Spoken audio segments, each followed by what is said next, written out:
بسم اللہ الرحمن الرحیم۔ السلام علیکم ورحمۃ اللہ وبرکاتہ۔ یہ عمل بظاہر چھوٹا ہے، لیکن اگر آپ لوگ اس کو مستقل مزاجی سے شروع کریں تو انشاءاللہ تعالی دست غیب ظاہر ہو جائے گا۔ عمل کا طریقہ یہ ہے کہ روزانہ 786 مرتبہ بسم اللہ الرحمن الرحیم پڑھ کر اپنے دائیں ہاتھ کی ہتھیلی پر دم کرنا ہے۔ اول آخر 7 مرتبہ درود شریف کے ساتھ یہ عمل کرنا ہے۔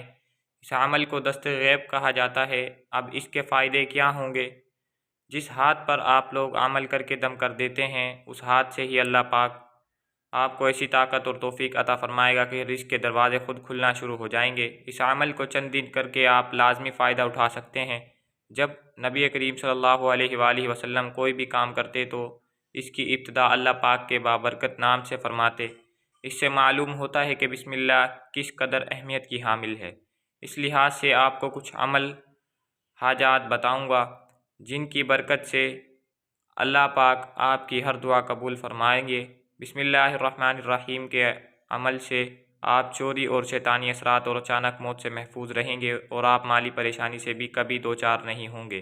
اور اگر کوئی حاجت درپیش ہو، مثلا ملازمت کا حصول، کاروبار، بے روزگاری، شادی میں رکاوٹ، گھریلو ناچاکی کا خاتمہ، بے گناہ کی قید سے رہائی، ناجائز مقدمے کا خاتمہ، قرض کی ادائیگی، چاہے کیسی ہی حاجت کیوں نہ ہو، اس عمل کو روزانہ خلوص نیت سے کریں گے، انشاءاللہ جو بھی حاجت ہوگی وہ پوری ہوگی۔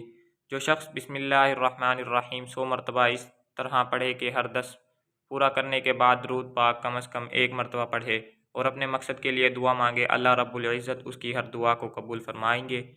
بسم اللہ کے حروف کی تعداد 786 ہے۔ جو شخص اس عدد کے موافق 7 روز متواتر بسم اللہ پڑھے گا اور اپنے مقصد کے لیے دعا کرے تو اس کی دعا ضرور قبول ہوگی اور انشاءاللہ مقصد پورا ہوگا اور اس کی عظمت و عزت ہوگی۔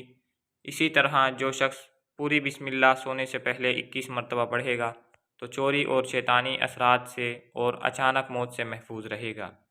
اور کسی ظالم کے سامنے بسم اللہ پڑھ کر جانے سے اللہ پاک آپ کو غالب کر کے اس ظالم کو مغلوب کر دیں گے۔ تو جس بھی دوست کو ویڈیو پسند آئی ہو لائک لازمی کر دیجئے گا۔